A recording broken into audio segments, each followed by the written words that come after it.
Ya be career even ya yafo. Wa egwi juere TikTok we to we saka. Come matter. No ayi sort you anytime ya we saka. She so we muye. O we gbagani ya do gbegeti ya son egbe. Iya mo disgust ku wa ayi sort you wa. Wa je mo pata mo wa iju wa no. Tamia we sh. E money je me isort e jo bi yan. E money je me isoti. Ni je me mo bog every time. E jo bi money e rock bo mo ju wa o. Abu wa ni isoti do asime egbe.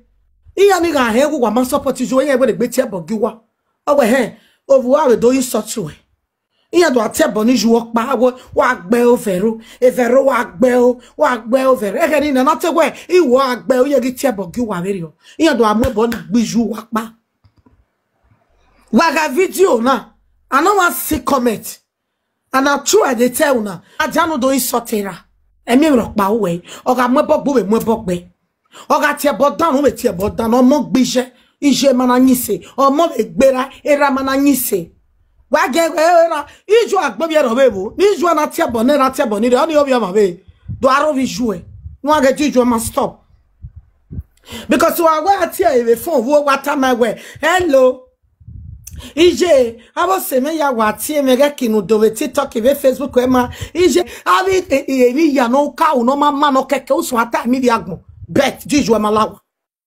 oh omo sha gbeni mejo di me we bie ame bije me no do awesa ga gbe mo pa ni agbo ewe unu me na ya bring you water im sure bi agbon bere where you are a useless mother, you are not a good mother wala dia wa mana la deni ara joja nwa eru wa ga kan wa de nu de saga de juwa we egbe pa yo wa o wata mi bi agbon wa ma support juwa wata mi bi agbon we ti juwa o wa wata mi bi agbon wa bi juwa ko wo wa wata mi bi agbon we juwa ge e mo pa mo wa o ga gbon be do wata mi bi agbon won ta mi bi agbon we ti ra o wa era we saga o ma responsible so ke mo disgrace go ado anu da e feel pe go disgrace e ba de so very very important winner. I have milk man on top of office no be na winner. They talk like a small children.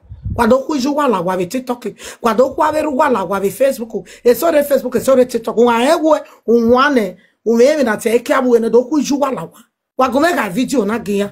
Wa etita wa ma ho. Kwado ku ju wala wa. Iya mna gbokpa wa ne wu wa. Ni ju wa igbeti na be TikTok yen gbo wa ku ju wa kan. Wa guju agwa wo when I get to you again or me no government depression instead of it to la janu wait talking no so agbu no jeri ne moge no me picture get energy o what do ge no time we je anytime we ati e bono ma we ale lo ma we sake mi abi ala dianu iju ma na la wo we ga mo jore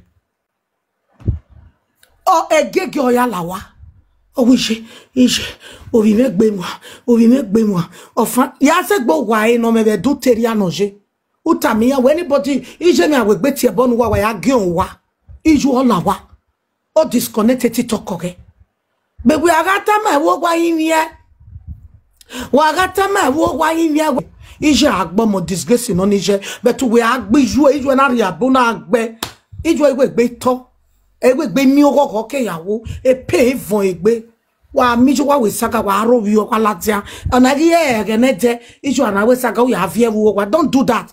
The only people where they jump for Facebook now they call them mama. They are children for his house. So gunya mugbijiya.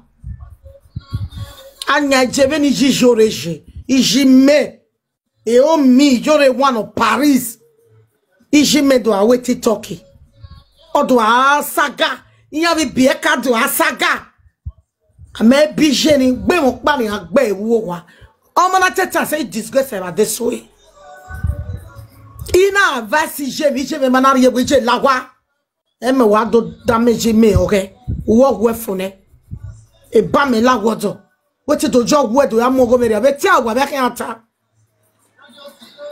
ije be mana ho dis ilati aba de soe do tam wa we ije dano ije un dano okpeni me ya ente okpeni kebe tam wa be ti wa ni bu ma jameji are the Facebook they not get level ni we saga ni ro they not get level They not get level for where their children they. Their children not they value them. They not they enjoy their children. Their children abandon them. Their children they call them useless mother. If you see the kind insult when their children they give them, oh no, when I mean mommy, who might bobe value no. My brother said the truth. If you are a real man, not be man where woman put for house. Your mama gonna do saga for TikTok. You, brother Sonny, your own mother, your lovely mother, your queen mother. She go deal on TikTok. She gonna smoke it, bro, or she gonna drink, or she gonna insult people. You call her your mother. You are not a good son to your mother. You wanna walk his way out. You wanna give him a drama. It's true. I never tell you many times. Ije no bio Messi we saga with TikTok. Era no bio Messi we saga with TikTok. You na me anybody no tawe o we ere 20 something e ye ma de normal. Wa doga e bana we ibwe va no ibwe ha. Whether ya mo ye eku or o we e me shishi or o we e ma responsible. Where or when of ye ma mego o ye not responsible. He will never allow mama to make problem for TikTok. Onije do aizo zwa de so esunu na. Ijime do dwe. Ah.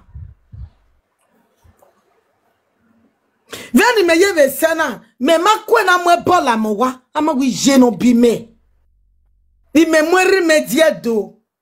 Evinari ene ukure ya bukure ya tie. Ina na eri ela mowa. My father obey me. Ama iwo wa aje TikTok do awe saga. Oh my mother. Me abmo bi ate boni ba bi ate boni jere. Esunu na. Igwa ye nyi jere ga yo biere. Ije daga bioma tak pe yin jere. Ijo jaga bioma tak pe yin jere. Ije no ma mu respect give ye wo wodo tak wo efo. Wa se Morocco nwanyo zuo go and do it there. Let the world know say she's not your mother. It's true. We're responsible. Where do I wear saga? Of you wear water. David, where when a TV wear I was TV where I tell you where je tavi jazak bozemi avi je no je la finya ya riwe kita. E la fi wa zero wa mamu jije gbe we you wa rogodo wa ko e disgrace no wa rogodo ado atebo no e TikTok me no we mana ge wo ho elia e so tede wo bi yan ma fiti ya wo bi kwa fitu wa bai wa wina no vi wa na fitu wa wina wa ozo wa be rewebo wa be ka no vi wa do fitu wa be webo be nebo wa live la febo wa mi eviebo pa no fidebo. Oh, when I pay someone joy, you run a vigo go when I went to Rienu way. After all the bean, I pay a webo, when a weapon at Tonse, when a weapon at Logose. One if ye and one in a West Saga. Osalobo a judge you, when one more disgrace to give you what. One if ye and one in no more gen in a West Saga. No review where be because of frustration, a depression, lawag be, agmo we go marriage say. Osalobo a no wa. Why why so ni we bodana ma be you wana no fi matag mo ruwiya no be fi matag mo no be muye kebe dawa ya wa ke so gba me grandmother we e na wa ye gbe yen ro bi no gbe dawe money ana bie oh o ga wo bie meje o dawo o dawo o dawo ma ba una o tikitiki ni me no we we o can face we. Anybody no really saga ya saga we so he make sure we color where you talk as a rubbish mother.